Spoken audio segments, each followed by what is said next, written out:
ವಸಂತಲ. Vatsala sir. ನಮಸ್ತೆ madam. ನಮಸ್ತೆ sir. Sir ನನಗೆ ಕ್ಲಾಸ್ ನೋಟ್ ಮಾಡ್ಕೊಳಕ್ ಬರೋದಿಲ್ಲ.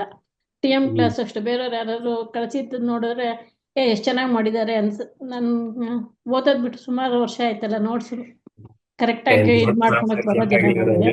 ಲಕ್ಷ ಕೇಳಿದ್ದೆ ಆಯ್ತು. ನನಗೆ ಕೇಳ್ತಾರೆ ಸರ್, ನೀವು ಬೇರೆ ಬೇರೆ ಕಲ್ತ್ ಬಂದಿರಾ ಅಂತ ಹೇಳ್ತೀರಾ, ನೋಟ್ಸ್ ಇದ್ರೆ ಕೊಡಿ ಅಂತಾರೆ. ನಾವ್ ಒಂದು ಬರ್ಕೊಂಡಿಲ್ಲ. ಕೇಳ್ತೀನಿ, ಬಂದು ರೀಕಾಲ್ ಮಾಡ್ಕೊಂತೀನಿ. ಏನೋ ಒಂದ್ 4 ಪಾಯಿಂಟ್ ಇಂಪಾರ್ಟೆಂಟ್ ಇದ್ರೆ ಎಲ್ಲ ಫೋನ್ ಅಲ್ಲಿ ಟೈಪ್ ಮಾಡ್ಕೊಂಡು ಇಟ್ಕೊಂಡಿರ್ತೀನಿ, ಇಲ್ಲಾಂದ್ರೆ ವಾಯ್ಸ್ ಮೆಸೇಜ್ ಕಳಿಸಿ ಇಟ್ಕೊಂಡಿರ್ತೀನಿ. ನಾನು ಬರ್ಕೊಳಲ್ಲ. ನನ್ ಕೆಟಗರಿ ನೀವುನು. ಯಾರು ಬರ್ಕೊಳಲ್ಲ ಗೊತ್ತಾ? ವಿಂಡ್ ಇರುತ್ತದಲ್ಲ ಡೇಟ್ ಆಫ್ ಬರ್ತ್ ಅಲ್ಲಿ, ವಿಂಡ್ ಇತ್ತು ಅಂತಂದ್ರೆ, ನೇಚರ್ ಅಲ್ಲಿ ವಿಂಡ್ ಇತ್ತಂದ್ರೆ ಬರ್ಕೋದಪ್ಪ ಹೇಳೋದು, ನಂದು ಏನಿದ್ರು ಹೇಳೋದು. ಬರ್ಕೊಳಲ್ಲ. ಯಾರು ಬರ್ಕೊಂತಾರಪ್ಪ ಅಂದ್ರೆ ಬೆಸ್ಟ್ ಆಗಿ ಬರ್ದ್ ಕಳಿಸಿರ್ತಾರೆ ನನ್ನ ನೋಟ್ಸ್ಗಳು, ನನ್ನ ಕ್ಲಾಸ್ಗಳು. ಅವ್ರ ಡೇಟ್ ಆಫ್ ಬರ್ತ್ ಚೆಕ್ ಮಾಡ್ತೀನಿ. ಅವ್ರ ಡೇಟ್ ಆಫ್ ಬರ್ತ್ ಅಲ್ಲಿ ನಂಬರ್ 2 ಸಲ ಆದ್ರೂ ಬಂದಿರುತ್ತಾ, 1 ಸಲ ಆದ್ರೂ ಬಂದಿರುತ್ತಾ. ಇನ್ನೂ ಬೆಸ್ಟ್ ಆಗಿ ನೀಟ್ ಅಟ್ರಾಕ್ಟ್ ಆಗಿ ಬರ್ದಿದಾರಪ್ಪ ಅಂದ್ರೆ ಡೇಟ್ ಆಫ್ ಬರ್ತ್ ಅಲ್ಲಿ 8 ಪಿಂಕ್ ಬಂದಿರುತ್ತೆ, ನಂಬರ್ 5 ಎಲ್ಲೋ ಬಂದಿರುತ್ತೆ. ಹಾಗಾಗಿ ನಿಮ್ಗೆ ಬರ್ಕೊಳಕ್ ಆಗಲ್ಲ ಅಂತಂದ್ರೆ ಬರ್ಕೊಳ್ಬೇಕಿಲ್ಲ. ಕತೆ ರೂಪದಾಗ ಹೇಳ್ತೀವಿ. ಸಿನಿಮಾ ಟಾಕೀಸ್ ಹೋಗಿರ್ತೀರಪ್ಪ, ಅಥವಾ ಧಾರಾವಾಹಿ ನೋಡ್ತೀರಾ? ನೆನ್ಪಿರಲ್ಲ. ನೋಡ್ತೀನಿ. ಯಾವ ಸೀರಿಯಲ್ ನೋಡಿದೀನಿ ಅನ್ನೋದನ್ನು ಮರಿತೀನಿ. ಸುಮ್ನೆ ನೋಡ್ತೀನಿ ಅಷ್ಟೇ. ನಾನು ನೆನ್ಪಿರೋದಿಲ್ಲ ಧಾರಾವಾಹಿ ನನಗೆ. ನೋಡ್ಬೇಕಪ್ಪ ಅಂದ್ರೆ ಇವಾಗ ನೆನ್ಪಿರಲ್ಲ ಅಂತ ಬರ್ಕೊಂತೀರಾ? ಇಲ್ಲ ಅಲ್ಲ, ಸೀನ್ಗಳೆಲ್ಲಾನು ಬರ್ಕೊಳ್ಳೋದು ತಾನೆ. ಅದೇ ತರ ಇದನ್ನ ನೋಡ್ತಾ ಹೋಗಿ ಅಷ್ಟೇನೆ. ಎಷ್ಟು ನೆನ್ಪು ಉಳಿಯುತ್ತೆ. ಏಜ್ ಆಗ್ತಾ ಆಗ್ತಾ ಒಂದಿಷ್ಟು ನೆನ್ಪು ಹೋಗುತ್ತೆ. ಅಷ್ಟೊಂದು ಸರ್ ನೆನ್ಪು ಉಳಿತಾ ಇಲ್ಲಪ್ಪ ಅಂದ್ರೆ ಡೇಟ್ ಆಫ್ ಬರ್ತ್ ಅಲ್ಲಿ ನಿಮ್ ರೈಟ್ ಹ್ಯಾಂಡ್ ಲಿಟಲ್ ಫಿಂಗರ್ ಗೆ ಎಲ್ಲೋ ಕಲರ್ ಹಾಕೋದ್ರಿಂದ, ಅಥವಾ ನಿಮ್ ಕೈ ತುಂಬಾ ಎಲ್ಲೋ ಹಾಕೊಳ್ಳೋದ್ರಿಂದ ಕೂಡ ಆ ನೆನ್ಪಿನ ಶಕ್ತಿಯನ್ನು ಮತ್ತೆ ಈಗೇನ್ ಮಾಡ್ಬೋದು ನೀವು. ಹೌದಲ್ವಾ? ಏಜ್ ಆಗ್ತಾ ಆಗ್ತಾ 45, 50, 55, 60 ವರ್ಷ ಏನಾಗುತ್ತಪ್ಪ ಅಂದ್ರೆ ನಿಮ್ದು ನೆನ್ಪಿನ ಶಕ್ತಿ ಕಮ್ಮಿ ಆಗ್ತಾ ಬರುತ್ತೆ. ಎಷ್ಟು ಸಾಧ್ಯ ಆಗುತ್ತೋ ಅಷ್ಟು ನೆನ್ಪಿಡಿ.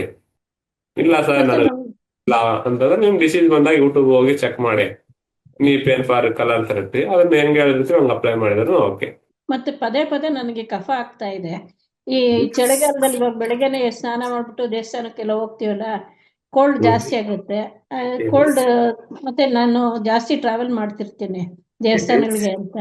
ಚಳಿ ತಡೆಯೋದು ಏನಾದ್ರು ಪಾಯಿಂಟ್ ಇದ್ರೆ ಹೇಳಿ. ಚಳಿ ಪಾಯಿಂಟ್ ಅಂದ್ರೆ ಚಳಿ ಬಂದಾಗ K3 ಪಾಯಿಂಟ್ ಅಂತ ಬರುತ್ತೆ ಹಾ. ಇಲ್ಲಿ. K3 ಪಾಯಿಂಟ್ ಗೊತ್ತಲ್ವಾ ನಿಮ್ಗೆ? ಯಾವಾಗ ಚಳಿ ಆಗುತ್ತಲ್ಲ ಅವಾಗ ಒಂದ್ಸಲ ಒತ್ಬಿಡಿ 20 ಟೈಮ್ಸ್. ಹ್ಮ್. ½ ಅವರಲ್ಲೇ ಚಳಿ ಗೋವಿಂದ ಹೋಗ್ಬಿಡುತ್ತೆ. ಮತ್ತೆ ನನಗೆ ಮೊಣಕಾಲ್ ಹಿಂದ್ಗಡೆ ಮಡ್ಚೋದಕ್ಕೆ ಆಗೋದಿಲ್ಲ, ಕುಕ್ಕರ್ಗಾಲಲ್ಲಿ ಕೂತ್ಕೊಳಕ್ ಆಗೋದಿಲ್ಲ. ಬಲಗಡೆ ಕಾಲ್ ಮಾತ್ರನೇ ತುಂಬಾ ನೋವು ಬರುತ್ತೆ ಅಲ್ಲಿ, ಬೆಂಡ್ ಆಗಲ್ಲ. K3 ಮಾಡೋದ್ರಿಂದ ಕೋಲ್ಡ್ನೆಸ್ ರಿಮೂವ್ ಆಯ್ತು ಅಂದ್ರೆ ಆಲ್ಮೋಸ್ಟ್ ನಿಮ್ ನೆಗಡಿ, ಕೆಮ್ಮು, ಮೊಳಕಾಲು ಎಲ್ಲ ವಾಸಿ ಆಗುತ್ತೆ. ನಿಮ್ ಮೆಮೊರಿ ಸಹ ಬರುತ್ತೆ. Thank you sir.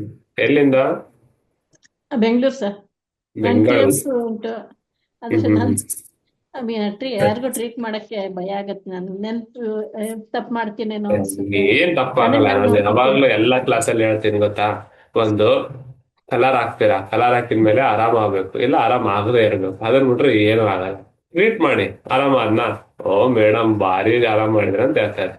ಆರಾಮಾಗಿಲ್ಲ, ಇವನ ಹತ್ರ ಬಂದಿದ್ದೆ ಆರಾಮಾಗಿಲ್ಲ ಅಂತ ಹೇಳ್ತಾರೆ. ಅದನ್ ಬಿಟ್ರೆ ಏನು ಹೇಳಲ್ಲ. ಹೌದಲ್ವಾ? ನಮ್ಗೆ ಎಷ್ಟಾಗುತ್ತೆ ಅಷ್ಟ್ ಮಾಡ್ತಾ ಹೋಗ್ಬೇಕು. ಆರಾಮಾಯ್ತು ಅಂತ ಹೇಳಿ ದೊಡ್ಡ ಪ್ರಶಸ್ತಿ ಏನ್ ಕೊಡಲ್ಲ, ಆರಾಮಾಗಿಲ್ಲ ಅಂತ ಹೇಳಿ ದೊಡ್ಡ ಪ್ರಶಸ್ತಿ ಏನ್ ಕೊಡಲ್ಲ. ನಮ್ದೇನಿರುತ್ತೆ ಮಾಡ್ತಾ ಹೋಗ್ಬೇಕು. ಆರಾಮಾದ್ರೆ ಒಳ್ಳೇದು, ಆರಾಮಾಗಿಲ್ಲ ಅಂದ್ರೆ ಮತ್ತೆ ಬೇರೆ ಬೇರೆ ಟ್ರೀಟ್ಮೆಂಟ್ ಇರ್ತವೆ. ಎಲ್ಲ ಇದ್ರೆಲ್ಲ ವಾಸಿ ಮಾಡ್ಬೇಕಂತ ಏನಿಲ್ವಲ್ಲ. ನಮ್ ಕೈಲಿಂದ ಎಷ್ಟಾಗುತ್ತೆ ಅಷ್ಟು ಪ್ರಯತ್ನ ಪಡ್ಬೇಕು. ನಾನು ಕೂಡ ಅಷ್ಟೇನೆ. ನನ್ ಕೈಲಿಂದ ನಾನ್ ಕಲ್ತಿರೋ ವಿದ್ಯೆಯಲ್ಲಿ XYZ ಅನ್ನೋ ಒಂದು ಡಿಸೀಸ್ಗೆ ಎಷ್ಟು ಹೆಲ್ಪ್ ಆಗ್ಬೇಕು ಅಷ್ಟು ಹೆಲ್ಪ್ ಆಗ್ತೀನಿ. ಅದರ್ವೈಸ್ ಆರಾಮಾಗಿಲ್ಲಪ್ಪ ಅಂದ್ರೆ ಈ ಟ್ರೀಟ್ಮೆಂಟ್ ಇಂದ ಬಿಯಾಂಡ್ ಇದಾರೆ. ಅದಲ್ವಾ? ಹಾಗಾಗಿ ಇದೇ ಟ್ರೀಟ್ಮೆಂಟ್ ಅಲ್ಲಿ ವರ್ಕ್ ಆಗುತ್ತೆ ಅಂದ್ರೆ ನಮ್ ಕೈಗೆ ಎಷ್ಟಾಗುತ್ತೆ ಅಷ್ಟು ಮಾಡ್ಬೇಕಷ್ಟೇ. ಅದೇನಾ? Thank you madam.